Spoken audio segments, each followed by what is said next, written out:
Welcome back to a day long of meta dialogues and compelling discussions across theatre and themes and the know how of the theatre world. Despite the pandemic and the horrors that we are seeing around us, we just thought it was vital to continue with these discussions because the artist and the artistic community are also at threat. Today, with the lockdown around us, every artist or artisan is facing a huge problem. They're not being able to do what they do best, which is perform or sell their wares or create work. And of course, they're not being able to find an income to help them with their food every day. We do hope you enjoyed our previous meta dialogue. The show must go on with Abhishek Majumdar, Junihan, Neelaman Singh Chaudhary, and Saurabh Shukla, where of course the primary discussion was around the rights of the artist. In case you missed it, it is available to watch on our Facebook page and on our YouTube channel. The Mahindra Group has always been committed deeply to the arts. The arts needs to be nourished and nurtured, as in art lies truth, conviction, talent, and wisdom. Businesses need to help the arts flourish and find innovative ways in doing so, especially at constantly changing world that we inhabit today. The Meta series primarily started a month and a half ago because we wanted to support artistic and theatre communities by showing their work and by providing small honorariums and incomes to them to be able to support them and their families. The pandemic has brought to an end the primary role of the cultural venue and forced artists, producers, theatre companies, and festivals to relook at the symbiotic yet conflicted relationship and revalue the same.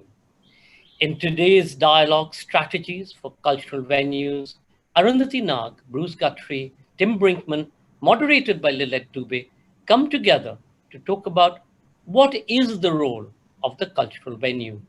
Should it be responsible for the curation and development of an art form? Should it be a platform for young emerging artists as it is in Brazil? Should it be reflective of diverse groups and the needs of the minority communities as we see in UK, France, and Germany?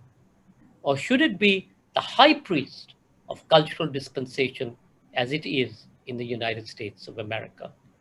Our panelists discuss this and more in a focused conversation around theatre venues and their responsibilities, including at this time during the pandemic, to theatre and the arts. Sadly, we've had two of our panelists today drop out because they've tested positive. That's Ambassador Dinesh Patnaik, Shobha Deepak Singh, the head of the Kamani Auditorium.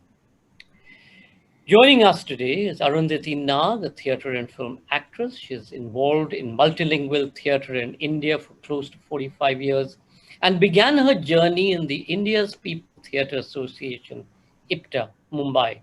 She's done various productions in over 6 languages, including Gujarati, Marathi, Hindi, Kannada, Tamil, Malayalam, and English. Arundhati is the force behind the conception of the theatre space dedicated to quality theatre in Bengaluru, Ranga Shankara. She's also the recipient of the Sangeet Natak Academy and the National Film Awards and a Padma Shri, and has performed at Meta. Bruce is the head of theatre and film at the National Centre for the Performing Arts. He has directed plays and musicals in London, New York, and all over the world. He has worked with several award-winning actors, athletes, and royalty, including British Lions captain Sam Warburton, OBE, and the Prince of Wales, on large-scale charity events, fundraisers, and concerts. Bruce trained as a director at the National Theatre Studio and under directors Harvard Davis, Sir Richard Iyer, Deborah Warner, and Sir Sam Mendes. Bruce presently heads up the NCPA Theatre program. Tim has over 30 years of experience in the theatre sector, concentrating on international and national performing arts buildings. He's led several large-scale venues, including being director of the award-winning hall for Cornwall in England and the chief executive of Arts Centre Melbourne, Australia's busiest performing arts venue. He's now heading the new cultural centre being built by the Reliance Industries Limited in Mumbai, where he is responsible for devising the policies, overseeing the programming, recruiting the team, mobilizing the center and running from launch through to steady state programming. Lillete Dubey is a renowned film, television, and theater actor and director. She's been the artistic director of the Primetime Theatre Company for 30 years and has been my director and co-actor for slightly longer. And her theatrical work, both as actor and director, has received much acclaim nationally and internationally. She's been on the expert committee of the Ministry of Culture, on the jury of several theatre and film festivals, is a trustee of Nrityagram, and a member of the FICCI Culture Committee. Lillete Dubey and Ravi Dubey were the two people instrumental in beginning Meta. It was Ravi Dubey's artistic wisdom in which he went to Anand Mahindra at the Mahindra Group and suggested that Meta be born as it is today. Ladies and gentlemen, presenting to you strategies for cultural venues, Arundhati Nag, Bruce Guthrie, and Tim Brinkman, moderated by Lillete Dubey. Lillete, over to you. Hi, good afternoon, everyone. I'm talking to you at such a difficult time. I'm welcoming you, of course, to Meta Dialogues. And as Sanjoy said, that is really, really important. This discussion is really important. But I have to share that I felt very surreal as I was telling Sanjoy and the panelists. We have a very, very eminent bunch of people today who are going to be discussing this subject. But I can't run away from the fact that I felt very surreal talking about all this today. We are living in very disturbing times and very difficult and very dark times. And of course, the artist's soul needs to be nourished, as does everyone else's. But I did feel a bit surreal. Anyway, I wanted to share that. But as Sanjoy said, his last session was about the show must go on, so we will go on. But I want to wish all of you the best, to wish that all of you are safe and taking care of yourself, because I think at the moment that is the most important thing, to take care of yourself and your family. So on that note, you know, Sanjoy talked about a lot of reasons, raison d'etre, for a cultural venue, many of which are not exactly followed here in India. So what I wanted to discuss actually was, let's start a little going back. Let's start with where we are today, because I think first we need to talk about where we are today, and then to talk in a sort of a larger context about what a cultural venue should really be a place for. So I think today we've had a chance, with everything shut down, venues shut down, in this lockdown, to reboot ourselves, reboot our thoughts about cultural venues, you know. Actually, it's given us a chance to understand what to do with cultural venues. And there are a range of them, as we all know. There are just places for hire. There are places that program their own stuff. There are places that program other people's stuff as well as their own stuff. There are places that are a crucible for experimental work. There are places that encourage young and varied work in different languages. Because I have performed in so many places, I may not have a cultural venue, of course, of my own, but I've realized that there are many shades, many animals under this umbrella. So keeping all of them under our umbrella, we talk about what today, after having taken breath for pause, what is it that we should really be looking at? Forget the financials, we'll come to that later. I have a lot to say about that because I'm a producer as well. And what are cultural venues thinking about when we're talking about reopening them? How are we going to all function? Because the economics are very, very important. And I've been struggling with that in Bombay, because when they partially opened, I talked to places like Prithvi, to Royal Opera House, and I said, you know, are you guys going to give us a break? Because how are we going to perform? You're giving us 50% capacity and you're expecting us to perform and pay you the same amount of rental.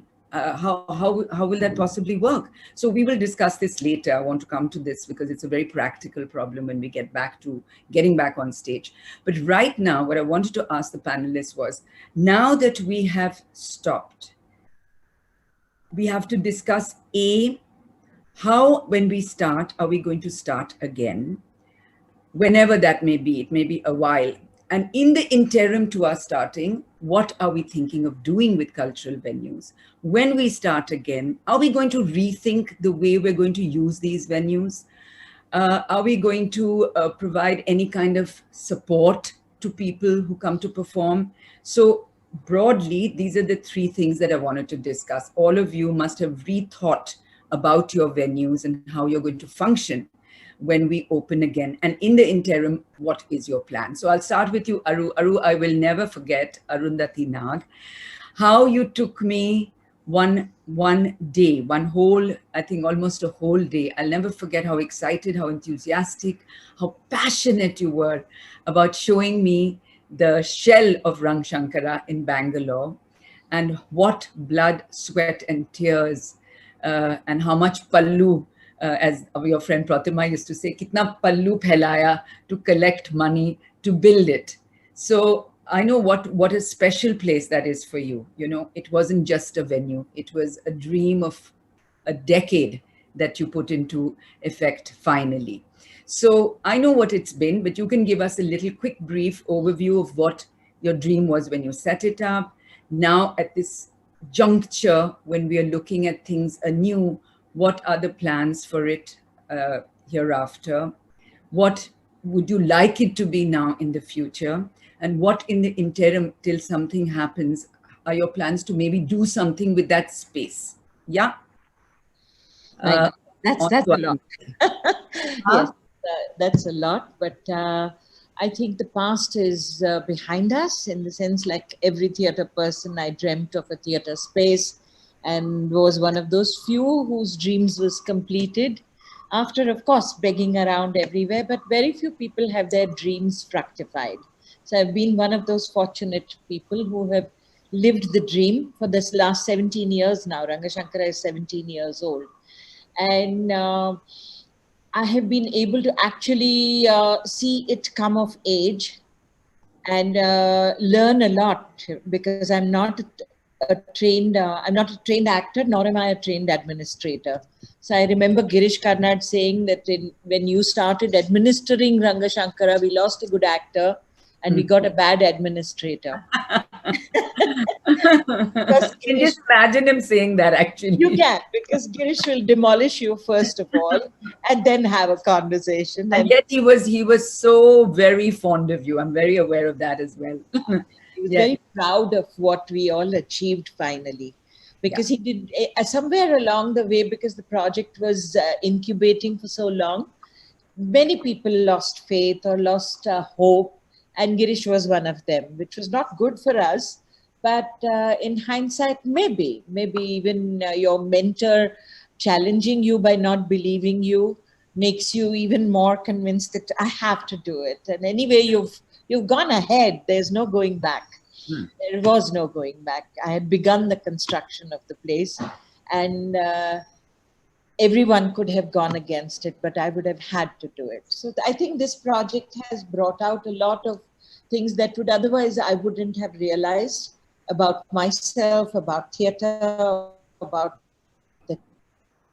the nature of this creature called theatre, how it makes itself happen, how when it wants to happen, it just happens. It doesn't need a building, actually.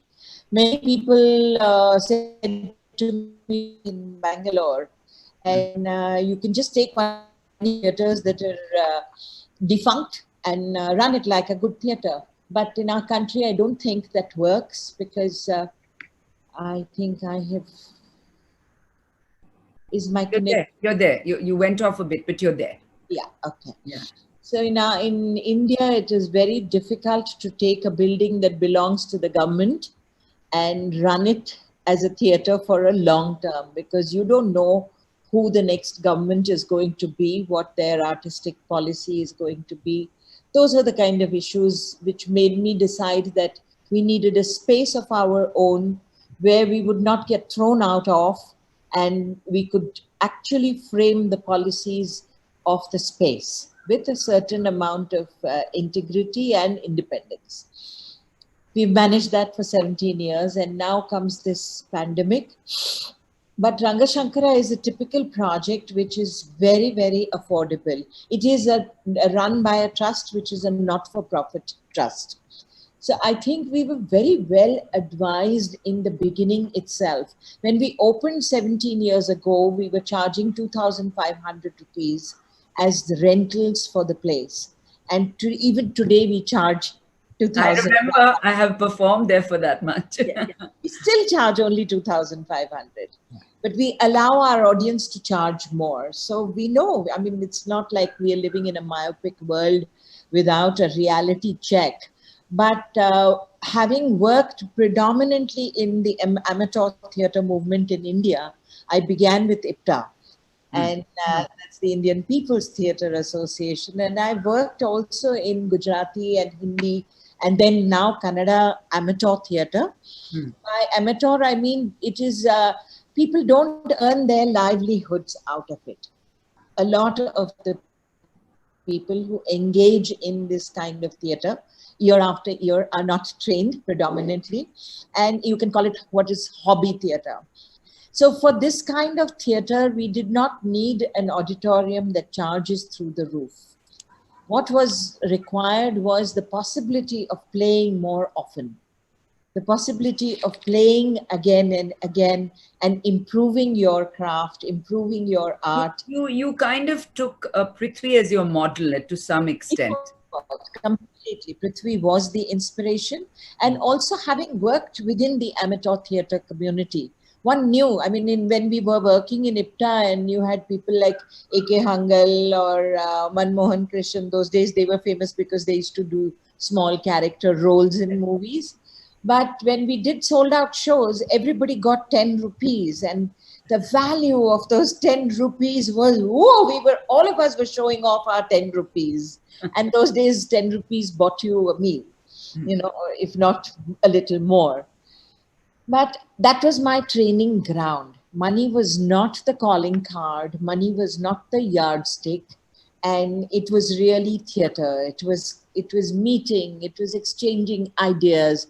It was meeting people like Kafi Azmi who made the choice of which country they wanted to belong to. So at a very young age, these impressionable political stands in my psyche, and also a bit of a left of center ideology, which really talks of making things affordable to the commons.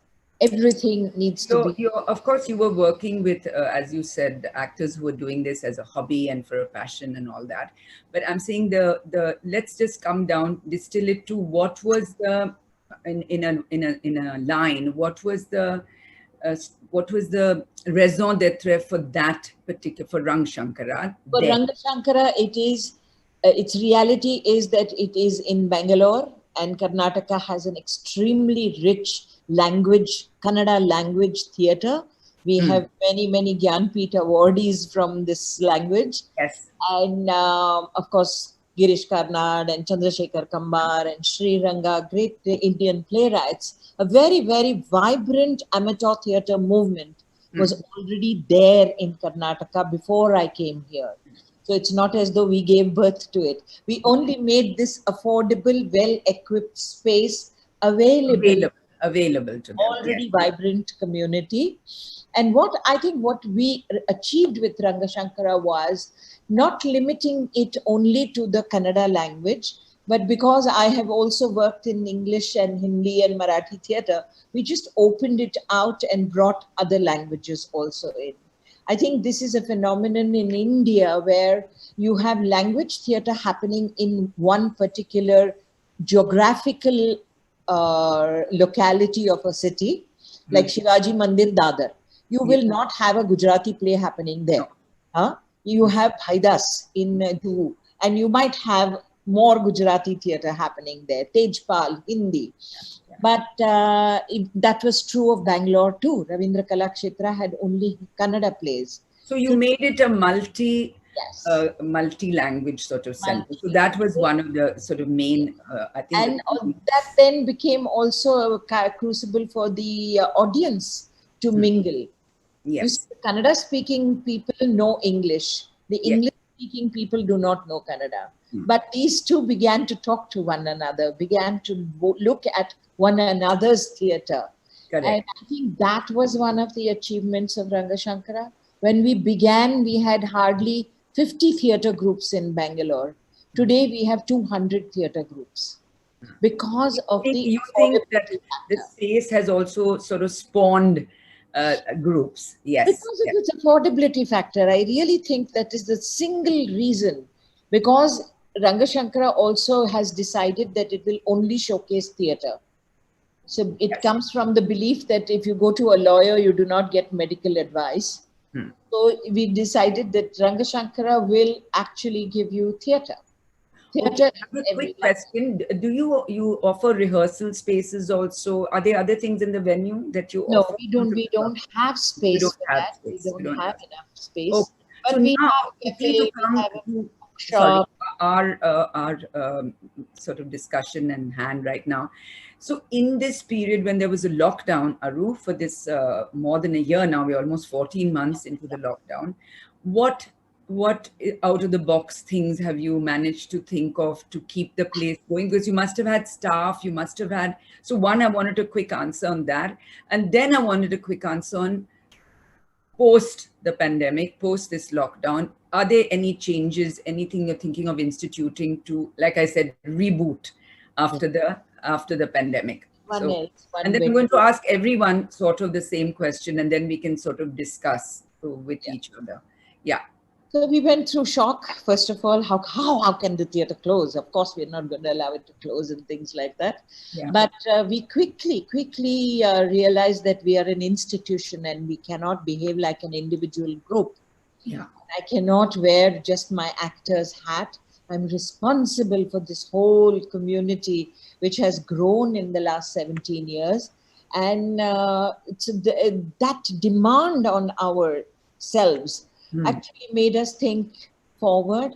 We immediately got in touch with all our theatre friends all across the country and requested many of them to tell little stories and put them out there on YouTube, free for children, because we really believe that children were the ones who were the most affected by the first lockdown. Of course, even now, but in the initial stages, nobody knew what to do with them.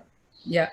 So we had these... Still don't quite know what to do with them. But actors also did not know what to do, you see. So we made it so easy. We just said, take your telephone. You don't have to wear a costume. You've never told a story for a child before. There is no judgment over here. Just record a story. And those stories are up there even today in a series called Little Cloud series on the YouTube, Rangashankara YouTube channel. Then we recorded a few plays. We've been recording single camera recordings all through these 17 years. So we got back to those groups, took their permission to stream these plays. Again, that's free out there. We had one of our leading industrialist supporters coming to us and saying, here is some money, give it out to those theatre people who need it.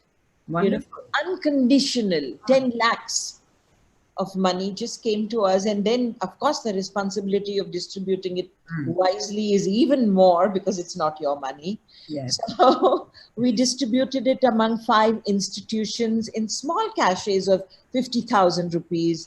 Individual artists were given 5,000 rupees. So it was like literally giving oxygen for immediate relief. And what about, Aru, what about your own staff and or your own people? Our staff is still there with us. We haven't fired a single person. Yeah, but I'm saying we run a very frugal unit. 9 people run the whole of Rangashankara. The 400 shows a year, the 5 festivals, the productions that we do is all, the turbine that runs this machinery is just 9 people. Besides that, we have 4 people as security and 5 people for housekeeping. Those are on contract, but we did not manage to. You had enough money in your trust to pay for these people. We have luckily saved enough money in our corpus over all these years, enough to not cut salaries, enough to not panic, enough to not close. When would you panic? When would you panic? Supposing this went on for another year. We won't still panic. 2 years. We run such a tight ship. Imagine running a theater that does 400 performances a year with 9 people. Yes. Yeah. So it's a very tight ship. And now people have come forward to help us. So there is a little space for movement, a little money to Okay. add, maybe to even add 1 or 2 more people. Okay. And now, post the pandemic, with what has happened, do you think you have, had any kind of thoughts about changing things in any way? I think all of us, my generation especially, was in denial of the digital medium. Yes, and we said, no, we are the real thing. Of course, we are not going away. But when something like this comes, you realize you don't even have plan B ready. You have single camera, bad quality recordings. You did not do 3 camera recordings. You didn't get ready for the new way to tell your stories. So this is really a huge, I don't know what it's like a tectonic happening, in our lives. And I haven't been able to wrap my head around digital theater. I really haven't. I no. mean, I'm just saying, as an individual producer, director, actor, I just can't wrap my head around it. So I know it's the So need of the hour and all from that. But and I'm going to the ask everyone this question. But anyway, yeah, to conclude. linear narratives are not going to work for a generation that has had such a huge sledgehammer event, when everything has changed. Their values that they are seeing, they're seeing their peers, their people of their parents' generation selling ambulances for 25,000 rupees. They're seeing every moral value breaking down in front of them, and we can't be talking of only linear narratives. So, but unfortunately, we are the people who have the spaces.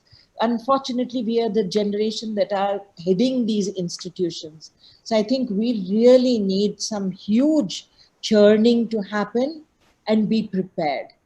You Be think need some young, fresh blood to come. No, I prepared. really mean young, because their whole Absolutely. way of looking at life and things after this, the kaleidoscope has shifted so badly that I think it's not just digital. I think it's also the content. It's also what they want to talk about. Everything has changed. Everything. I mean, it's like the ground has shifted in Yeah. a way. Okay, shall I move on to? I'm very bad at keeping So time. no. So I'll Please just help kind me. of quickly Yes, say that yes. it has shaken us up, but not destroyed us. And Rangashankara has been presented the opportunity to become more than just a theatre that is shut.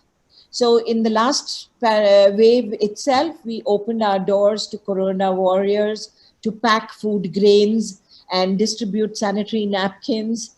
And now we have a kitchen that is going to get attached to our place and give food out to people along with the same thing. I was just going to come. Remember, I was discussing with you all before we started that my brother, who owns Lemon Tree, has converted all his hotels in Gurgaon into hospitals. I don't mean just spaces. I mean with doctors, nurses, equipment, etc., at his own cost. And the industry has been so badly hit through these 14 months that I think even though he's my brother, I'm extremely proud of what he's done. And I was going to discuss with all of you all, is there some way, if we just shift our gaze away from our artistic and cultural pursuits and look at our theatre spaces at our cultural venues as possible spaces that can help in an alternative way as well, as you just said, I mean, because after all, you do have space and there are things you can do with it. Of course you can. And you have people, a staff that's working for you already. So if they're well protected, they're tested regularly, I'm sure they would also like to chip in and do something. So I'm very, very happy to hear, Aru, that you have kept the space also going, not just in the, in sort of in the digital space, but in the physical space going to actually do something with it. So we'll come back. We'll chat some more. I'm not. This is not my oeuvre, to be a moderator. I'm just enjoying myself chatting with you guys. We'll move to Bruce from NCPA. Bruce, it's largely the same questions that I, had in mind. I think this is what is of interest to almost everybody, you know, how we are dealing and coping with our interim period. What was the dream for this space before? Is that shifted in some way? Are we rebooting in some way? Are we altering our thoughts, our way of using this space after this pandemic? So, you know, sort of broadly, that's what I discussed with Aru, is what I'd love to discuss with you and Tim as well. Yeah, sure. First of all, I share your sentiment about, you know, what we're talking about. Might seem like, you know, it's not quite the time to be thinking about that, with everybody being concerned with, you know, matters very, very close to home in most cases. Yes. So I really share that, and, you know, we're all caught up in this, and you know, thinking about people who are more caught up in it than most at the moment as well. As an institution and as an organisation, is that we've gone through it as much as anybody. You know, we've all been in it together from that point of view, with staff members who have been affected by it. You know, it's impossible to find people that haven't been affected by this now. Absolutely, so, absolutely. I know about NCP. I know how you went into strict closure after you found people with COVID and all that. I know what you guys have been going through as well.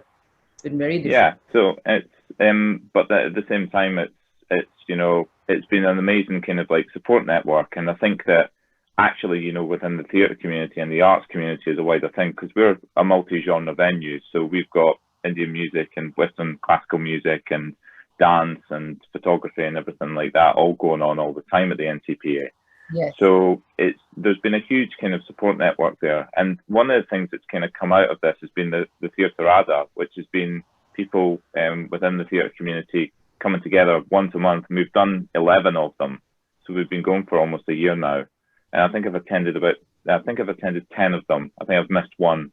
But it's brilliant to go along and just listen to people. And it really is a lovely space. We started off with a lot of people, and that now it's kind of like we're getting roughly about 50 people are turning up, different people all the time as well, every month, to come and just talk about either the work that they're doing or the things that they need.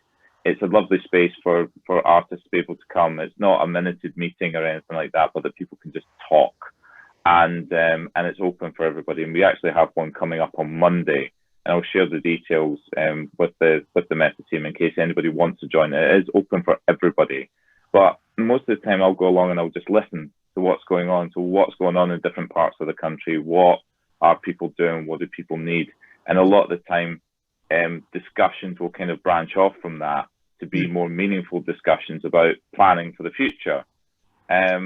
So that's what I wanted to come to, Bruce. What are the plans now? I know you've kept your things going in some way or the other. I know you did Seawall as well with Jim. I'm aware of that. You actually did even produce the production, which I haven't caught yet, but I'd love to see it. But I was thinking more after the lockdown, is the sort of plan of action after that? Well, I think as soon as it's safe for us to reopen in some capacity, is that we'll continue to shoot.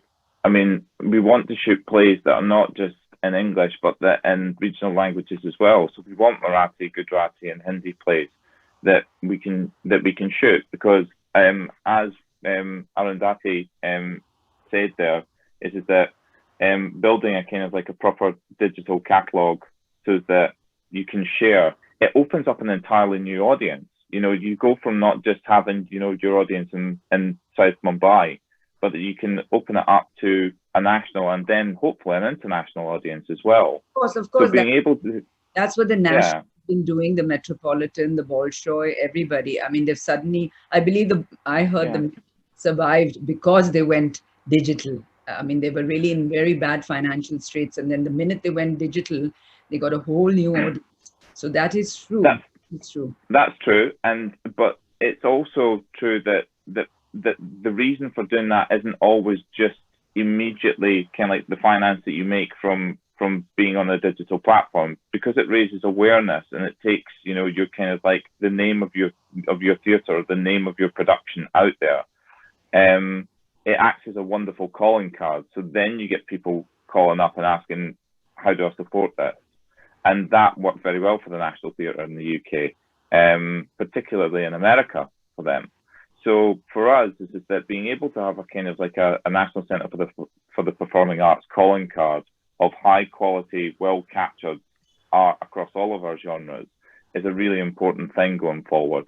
And I think that the digital, this is a question that we get every one of these panel discussions, and almost in every article when I get interviewed for newspapers, is do you think that the digital aspects of theatre are here to stay? Absolutely, but it will act as an as well as rather than an instead of, because you can never replace the live experience. It will never usurp it. It will never ever replace it, because people will always want to come together and experience something in the moment as it unfolds in front of them. It's something that we've done forever, and that will never change. Theatre survived so many, live performance in general has survived so many global events. It will come through this, and we will all be together again. And when we do it, it is going to be glorious. It might seem like a very, very far distance away at the moment, but it will happen. And I can't wait for that. But in the meantime, what we can do is plan. What we can do is we're in the midst of doing a survey with RX, which we're going to use the information that we get from that national survey on technical training and design to create a model for upskilling and professional development for designers, technicians, and stage management and production management, so that we can begin to... Sorry to interrupt. I was just going to ask, are you also using this time to explore doing any kind of educational online work, getting people to give training and things like that? Because there's never been that has never been part of the NCPA, sort of package. But I'm just wondering if you've thought of using this time to do that, getting lighting directors and stage designers and all, anything like that. And secondly, just a quick question about whether you've used the physical space, as Aru was saying, in any manner at all for something other than, what it is, a cultural space. So the first part of that question is, yes, we are looking at that, but that there is an element of training that has to be done in the physical space. You can only achieve so much through this medium. And I think that people who have experienced homeschooling, I think that people who have experienced even, the workshops that have been going on online, and I would have to say that we have done quite a number of online workshops and talks, and we also, as I said, education stuff that we did the Winter Fiesta, and that we looked at a model for doing education workshops online for the summer. But the feedback that we were getting was the burnout was just so severe, and actually people are so concentrated on other things at the moment that perhaps it's better to pause that, and then when we come back and we're actually able to do live workshops, we would do online workshops as well as to give people a choice. Yes. But at the moment, the burnout is so significant within people that that becomes challenging. There are companies that are doing it and doing it really successfully, but I think that for us at this moment in time, our energies are better spent planning for the future and looking at things like the art of the possible, which is about this technical training and upskilling. That's going to be key for us when we come back, to be able to provide an environment which allows people to come together and to have conversations and to learn from each other and to upskill. So that then when people go back to their respective theatres, there's a kind of common language there. Okay. That question I brought up about re-looking at, because when you do come back, I don't know whether this 50% will be there, 50% capacity, and how long it will be there, etc., etc. Anyway, fighting this psychosis of fear is going to take a lot of time, even when people are vaccinated, even when we can go back to 100%. I think it's going to be a while before people really gird up their loins and say, okay, we can come back to the theatre, frankly. So what is your plan about I'm also now putting on my producer hat and asking you this. What are you guys going to do? We're not expecting anything from the state or the government. Aru has said, her model is a very, very socialist model, but you don't follow that model, as I well know. No. I have performed in the NCPA for the last 25 years, and it only gets more and more expensive. I do understand you have your logic and, you know, obviously your reasons for why you charge so much. But what now, like I said, you guys have to relook at things. You have to reboot. Otherwise, it's not going to work. I mean, people simply won't be able to afford it. They won't come back. So, and even at Prithvi, I did discuss this sort of, you know, with them, and they said it's going to be very difficult. So they were giving us half the number of seats at the same amount of rental. And it was a struggle, let me tell you, a complete struggle. We couldn't, even though we had full houses, because there was a window, you know, that when we opened up, when they opened up for about, you know, a few months, from about November to Feb or something. So we performed one weekend there, 4 shows, and I can tell you we were completely full, and we probably lost a little money, you know, and we kept tickets very, very reasonable. So we have to think of the economics. If we want to continue with theatre in the live spaces, we can't not look at economics. We can't say that's not important. So I don't know if NCPA has given any thought to that how are they going to tackle this? Because I think some people will have to sit down and work out the math. I mean, it's okay for you all. You don't pay the rental when you do your own productions, and you're becoming more and more a production house than you were before, let's say 10, 15 years ago. But we still are affiliated to you, and we still would love to come and perform there. And what are you guys going to do about that to help us, encourage us to come and perform there? A lot of people have been asking these questions, you know, from the theatre community in Mumbai, and I'm sure they're asking the same questions in every city. So any thoughts on that? Lots. It's a challenge that we are constantly thinking about. And in fact, we were talking about this a little bit earlier, before you joined on the call. Arundhati and I were talking about the need for support, financial support, because things cost what they cost. It costs just as much to run a venue at 50% capacity as it does at 100% capacity, and staffing costs. The NCPA is a big machine. It's a multi-venue. You know, it's a multi theatre venue, and we, you know, all of that has to be taken into consideration for us, but that's our issue. And for us to be able to address that problem, we're going to need to find ways of making it sustainable. And so to make it sustainable, we need to have a thorough look at sponsorship and backers, and have a robust policy about that, which we have been working on during the lockdown period.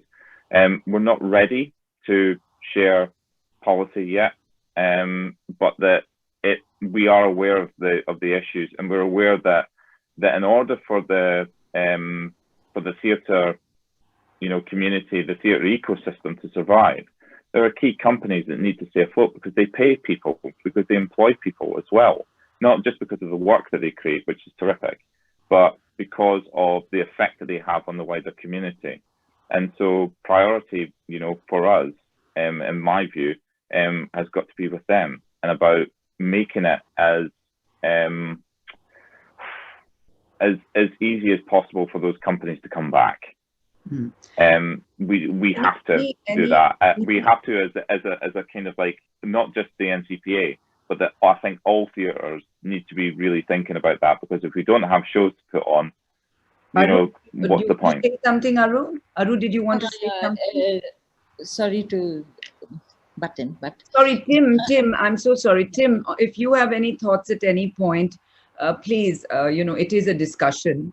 I think on Zoom, I don't know how to do that, because that is really the complex that none of us know much about. Do ask him, but I also just wanted to flag off that we are all these urban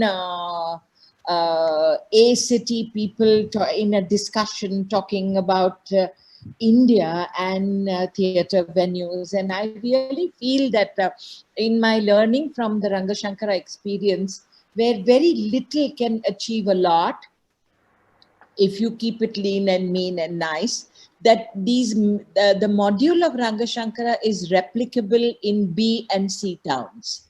And the need for very fine, good quality theatre to travel to B and C towns is more than the A towns, is my learning. And right now we are working on a small theatre, a black box theatre, to be put up in a place called Umbergaon in Gujarat.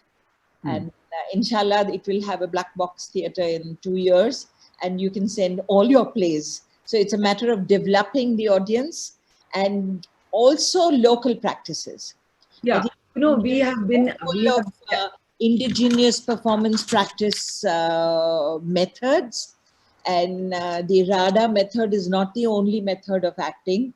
It's in English is not the only language. We have fantastic performance practices in this country, and I think we need to at this fracture point take note of it. If the ACT people have the power to change anything, this is the time. We have been lucky, Aru, to go to some very, very small places, Borpat, and, you know, with 10,000 population in Assam. Yeah. We've done quite a gamut and a sort of this thing of place. And I know how crazy they are. Do you know, in that city, small town, village, whatever you call it in Assam, they have had a festival for 30 years every year. And everybody in that little village contributes money to make that festival happen. 5 rupees, 10 rupees, and they have their own groups which perform as well. They can only afford to call one group from outside. So we have been exposed, and that's just one example, to many places like this. I'm not even talking about B towns. I'm talking about really small places that have this thing. Anyway, that is for another discussion, another day. But yes, I mean, big venues do have an opportunity to maybe help smaller little venues also mushroom if they can. That is a wonderful idea. And if Rang Shankara can spawn one little black box theatre, I'm sure other companies can do that as well. And that's a lovely thing to think about. Absolutely. I'm dying to hear what Tim has to say, because he's been quiet all along. I think he's very polite in English, and I haven't invited him to speak, so he hasn't spoken. Hi, Tim. Sorry. I have a very informal way of operating. So I meant to call you in earlier. So any thoughts on either of the two things that were spoken about, the two people who spoke earlier? Or, of course, I also wanted to hear your thoughts about the same points that both of them spoke about, you know, the genesis of your venue and the plans for it, what happened during the lockdown, and in the future, what you're planning to do. It very briefly, that's what I wanted to talk about. But if you have thoughts on any of the other two discussions, please do share them. It's been a very good discussion, isn't it? Very wise words from both of the people who've been speaking. It's been a pleasure to listen, inspiring. We all feel tossed around, don't we, on this horrible kind of sea that we're in at the moment. And I guess we all know somebody who's been directly affected, and lots of sad news around, and myself and my team, just I'm sure as everybody else who's here on this call, have all been affected in some way by what's happening at the moment. And you described it as a sort of surreal discussion to be having. But you know what, I find it, you know, I do find it inspiring to be having the discussion about, you know, what happens after, because this will not last forever. Yes. It will stop. We will defeat it, and we will carry on. So I think it's great that we're having this discussion, and we're looking forward. I'm excited to hear about the new theatre that's being built in the Gujarat. And in a way, that kind of proves the thing that Bruce was saying, is that, you know, the theatre will, and the artists of the theatre will carry on. Whatever is thrown at them, the art form bubbles to the surface again. It's something that people need, and it's a pure expression of something that people have. They need to be able to express themselves, and the theatre is a way of us all being able to engage and debate. My own organisation, of course, is a new one. It's not open yet. This has been an incredibly difficult time for us, because we keep having to knock back what we're doing because our construction work gets interrupted and it gets stopped. So although we don't have a complete facility, you know, we do have some facilities and we do have some things, and we've been able to You know, we've been able to dedicate some spaces as COVID wards, and we've been able to dedicate some spaces to enact, you know, food drives and so on and so forth, use some of our facilities in order to be able to support people and help them. And, you know, I actually think the artistic community is very good at doing this. Well, you know, they tend to think first about what can we do to help people, and we're all in this together, so what can we do? I'm glad that we've been able to play our small part in that. But the learning that I'm getting as part of this situation is that, you know, it's like a big gap. We're in this enormous gap where we're kind of not doing what we normally do. We're not able to present performances. We can't welcome artists back in. We can't just turn around at the end when things start to subside and they get good again and people don't need to socially distance and we perhaps don't need to wear masks so much and so on, and just think we can pick up where we left off. The theatre companies don't have any performers often. The dance troupes don't have any dancers. It's been very difficult to create any new work and so on. And I think venues have to understand that we're in the soup, just like anybody else is in the soup. And we need to try and work together to be able to get out of it. And it is the venues that are able to be flexible at their model, who are the venues who will survive. And in fact, they were the venues who will attract the best performances and the best artists. And they are the venues that will be able to recuperate and be able to operate and get back functioning more quickly. So I actually think that it's really in the venue's interests to adopt a more kind of developmental and supportive model to be able to work with artists. If we have a venue and the venue is only able to be half full, I'm sure the artists will understand that, you know, it costs just as much to run the venue, even if it's only half full. But then we've only got half the amount of revenues coming from the event. So we must think ahead and work together to find a way to try and be able to make that work. Perhaps there's a way that we can do that and be able to have a long-term discussion. Let's not just think about just the one show. Let's talk about, you know, what happens if we agree that we might do some shows over 2 or 3 years, and then maybe that will be a way of trying to be able to square the circle. Well, Tim, I just wanted to ask, I wasn't very clear about the strategy for this new venue. What is the sort of plan for this venue, in the sense of course, it offers, I have seen it, by the way, came and saw it, and it's a fantastic space. So I know there's a very large venue, you know, Aru, there's this sort of massive 2,000 plus seater, you know, sort of world class. And then there are smaller auditoria as well. And is it, what's the model? I mean, I'm clear about Aru's model. I know I've worked a lot with NCPA. I just wanted to understand, Aru, I really thought your idea of spawning the smaller theaters is fantastic. And I think people should take note, not just the people here, but I hope people who are listening to this. And you should put it out there on your, you know, on your social media things, that all venues can think of this. Shobha, Deepak saying, you know, on the, if not in another city, even in sort of in the outskirts or in smaller, you know, Panipat from Delhi, absolutely, or you know what I mean? Just on the fringes, Sonpat, Panipat. Jobs for lighting. Small sort of hubs, small hubs. I know this amazing woman, I have to share this since we're talking about venues, who was in advertising, and she worked actually with contract or something. And she called me to Malaysia. I don't know if Tim and Bruce know about her. She's called Farida Mehikan.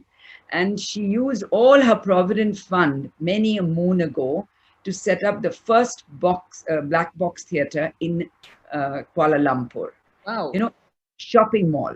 In a shopping mall, I've performed there, and then she moved from there, and she bought a bought a bigger theater, again only black box, but those were the only venues there. And then of course there was KL Pack, this huge venue that came up, and she manages that. I mean, she's part of, on the board of it and all that.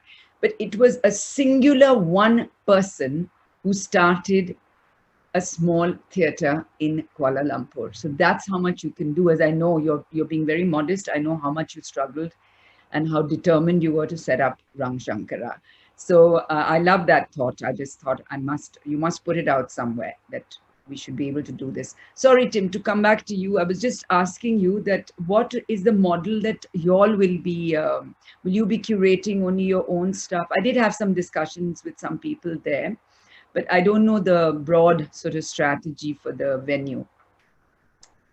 And has this changed because of the pandemic? Have you sort of re-looked at the plan? We've certainly been adjusting the plan as the pandemic has emerged. And I think when it all first started in March last year, we thought it'd be all over by Christmas. Yeah. And of course, you know, and a minute ago, Lillete, you indeed asked the question, and what if it lasts another year? And what if it lasts another 2 years? We kind of feel like that at the moment. It seems like it's going to be never ending.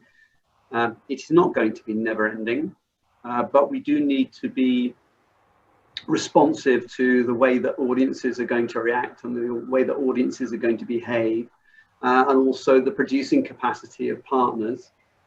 The model for the new centre is it has a team of programmers who curate the space, and they work with artists and with producers in order to be able to facilitate what the products that they're trying to do. It isn't a simple rental model, although rent may form part of the model, but there can also be, you know, cost share, risk share, profit share models as well, depending on what the sort of program is that we're looking at. And quite often, I wanted to ask you a very important question. Is there a philosophy of what you will be wanting to encourage in that venue? You know, like you're curating, obviously, things of a quality, companies that have done good work, you know, whose background, you know, whose reputation is solid. But does the venue itself have any kind of philosophy that they want to encourage, say, like in Aru's place, you know, 6, 8, 10 languages, you know, we're not going to limit it down to just English, Hindi, Marathi or Gujarati, or that they want to have a venue that is dedicated only to young people or only to very experimental, cutting edge work, or, you know, anything like that. I mean, in the plan for are there specific things? Is there a kind of a philosophy for encouraging anything specific? That this venue will be for this, but this venue will be for this. We will also fund maybe some very exciting productions ourselves if, you know, those people don't have the money or anything like that. So yeah, there are 3 theatres, as you mentioned. Yes. As a broad scope across all 3 theatres, we're looking for ground-breaking artistic programmes across all of them. Some with an international element to them, and others with a purely Indian element to them. One of the theatres will lend itself to the work of young people, younger artists, and innovation. There will be a strand of the programme which is about emerging expressions, emerging forms, new voices. And there will be a strand of the programme which is about artistic connections that bring the community together. So that's like a learning and development programme, so workshops, outreach, those kinds of elements. Mm-hmm. And the one other underpinning artistic element is new technology.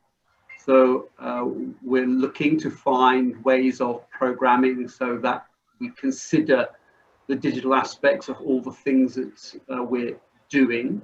And I think, like everybody, we experience at the moment that this is, you know, a very fast-moving and sometimes quite bewildering element of what we do. Live theatre is not a digital medium, and digital is not live theatre, but the digital medium itself has a very important part to play in people, you know, experiencing or enhancing that kind of experience. Done properly, what I believe is that it will really drive a greater desire for people to be in person at the live event, to be able to see, I was actually there in the room when that performance took place. That performer performed live in front of me. I was there. You were very lucky to be able to experience it digitally, but me, I was there. So that new technology element is another important cornerstone. So that's a 4-part policy that I've just described that will be the driving artistic policy of the programme. Okay, I think I'm getting sort of signals that we should be getting into discussing with an audience now if they have some questions, etc. So, Quickly, yeah. one moment here. One quick thing was I've felt all along that the theatre that we do works also like a shrink in a way. You know, we are actually helping people solve their issues, their problems. We're almost the core job of theatre at many ways, at many levels, is like a counselor, like a psychiatrist, without actually asking questions of the audience. But many a time, a person finds solutions to his or her predicament in the subject matter or in the solution presented in the theatre we create. And right now, with the theatre lockdown, suddenly we at Ranga Shankara felt that we weren't doing our job. So we actually got our friends who are psychiatrists from the NIMHANS, which is the National Institute of Mental Health in Bangalore. And we had counseling sessions free for the audiences. And we did that over like 5 months when when the theater was only functioning at 50% or the theater was not functioning. We had these counseling sessions in the ground floor, free. We had poetry reading done by the community, by the artist community. We had music, we had dance, everything that we did not do in the auditorium. We actually brought it down to the commons of the theater and brought it free. So there was no transaction. The place was given free to the artists, the ground floor foyer. So you had social distancing, there was no air conditioning, everybody was safe. And we paid every artist 1,000 rupees. That was just enough for them to hire a taxi or maybe an auto and come and perform and go. Wonderful. But the audience got to see all this free. Okay, guys, I'll have to wrap up our discussion. There are questions that people have, and I thought I'll quickly throw them out there, and whoever wants to answer, most welcome. So there is Shreya Ishani who asks, is there a way you see OTT playing a role in popularizing theatre? Can it lead to a larger audience finally? So anyone want to take that? I think it's a dream, yes. We can see a lot of change coming in the subject matters being treated by the OTT platforms as far as Indian content is concerned. You can see a lot of new good stuff coming in, good roles for actors. So I hope the theatre community will benefit and really pull up its socks and begin to create new stuff. Okay, then we have from Kaushik Podar, who asks, it's a very difficult time for all of us due to the pandemic. The whole scenario has changed. Performing arts coming to the digital platform. My question is the sustainability, the very important point, which I was going to also bring up, of performing arts in the digital space. Is this really going to be financially viable, to continue to do? Because I don't know, there is such a glut of material, in the digital space. We have access to some of the most fantastic work free in the world. And I think everyone's concerned about that we put a price and we show a play or whatever online or anything else, a dance performance, a musical concert. And when there is such a glut, and there is such a glut on the OTT platforms, every day there are new series, there are no new documentaries, new short films. We're just like deluged by all that. Will people really sit and start seeing plays as well? Will they have the time? Will they have the interest in seeing that? I think that is what also the financial aspect of it. I haven't quite understood it. I haven't done anything online. So what do you feel, Bruce, about this? That doing plays online, is it going to be financially viable? Is it a sustainable model?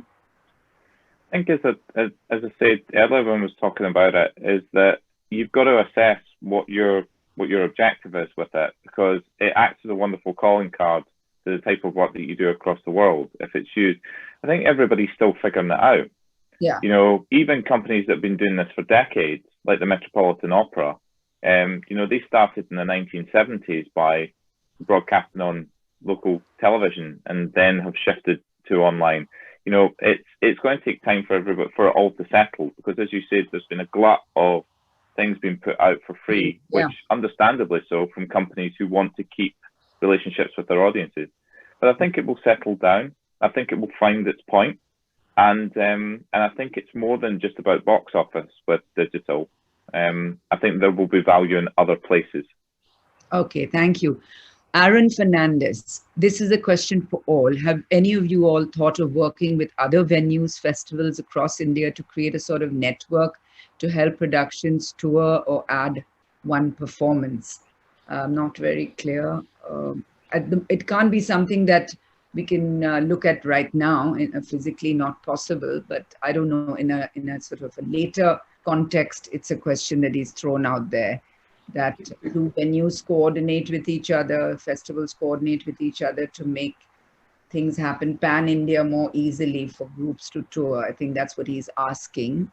If anyone would like to answer that, have you all been in touch with other groups, other venues to... About getting there. We were all beginning to be comfortable in our skin, not threatened by somebody else's festival being better than ours. Yes, yes, exactly. Just about getting there, happy to share the goodies with everyone. And now we are with this pandemic. So I think we will definitely begin to synergize. Okay. I don't think we are from another planet at all.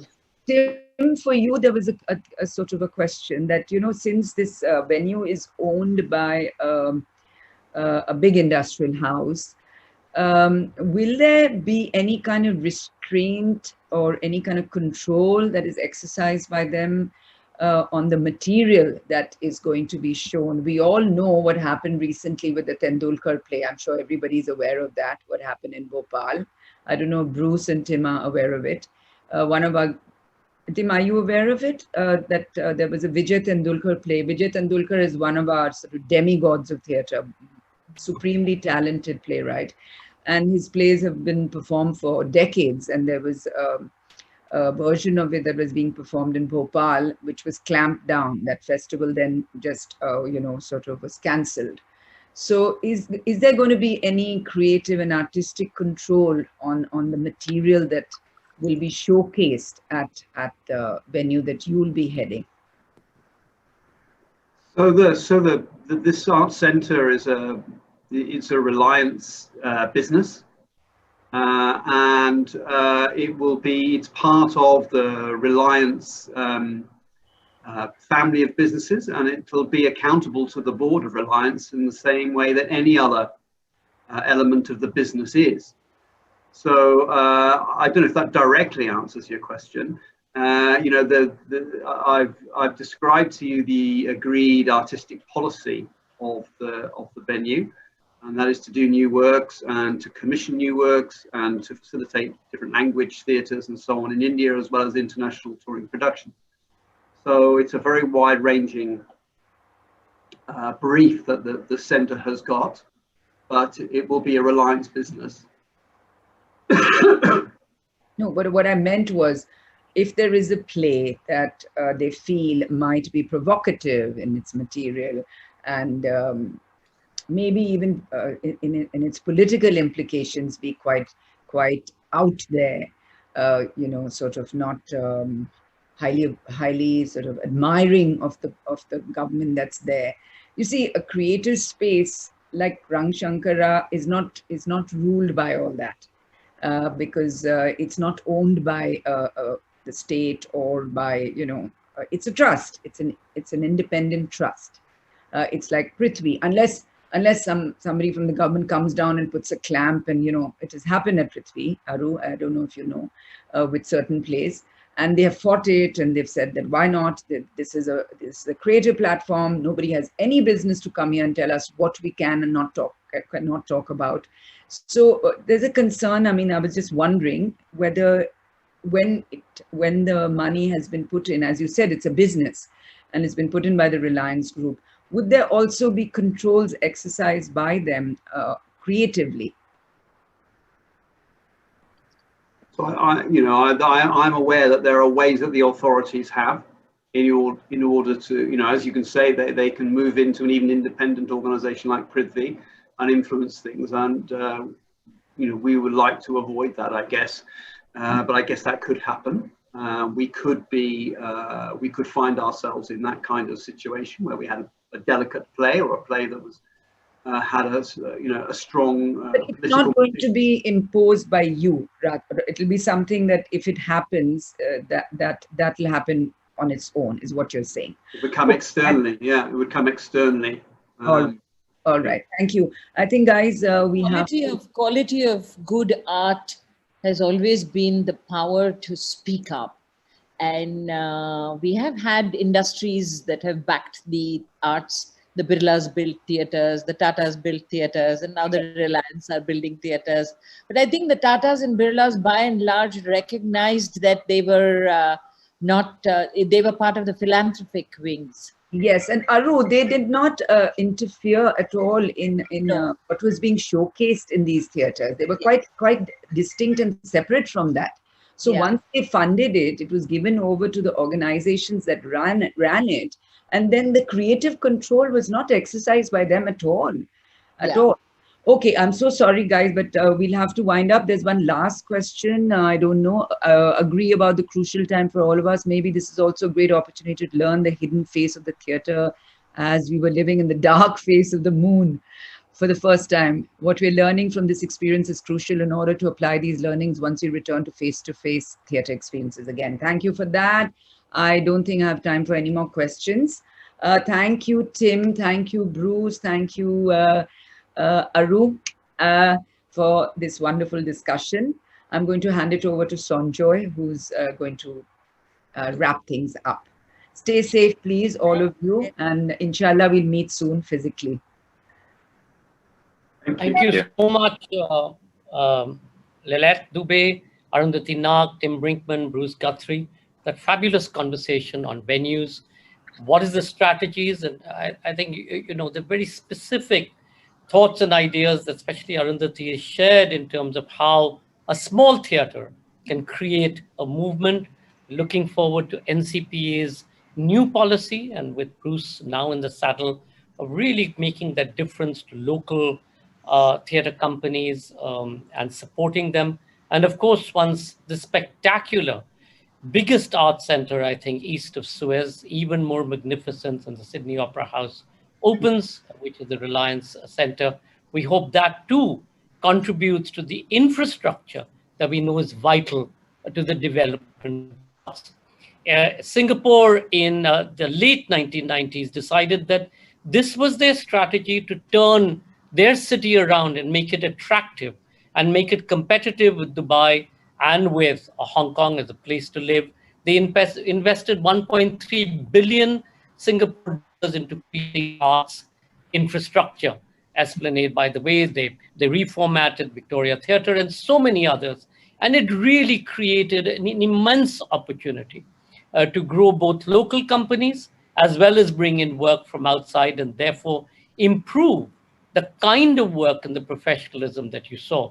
So I think each of this is really great contributions, and we do hope that Reliance and Tim and the group will look at beyond Bombay as well. Arundhati will bring to bear her experience beyond Bengaluru, and Bruce with his new program of creating a study, a course program for technicians, for state managers, etc., running a course will create better professionals in the world of theatre.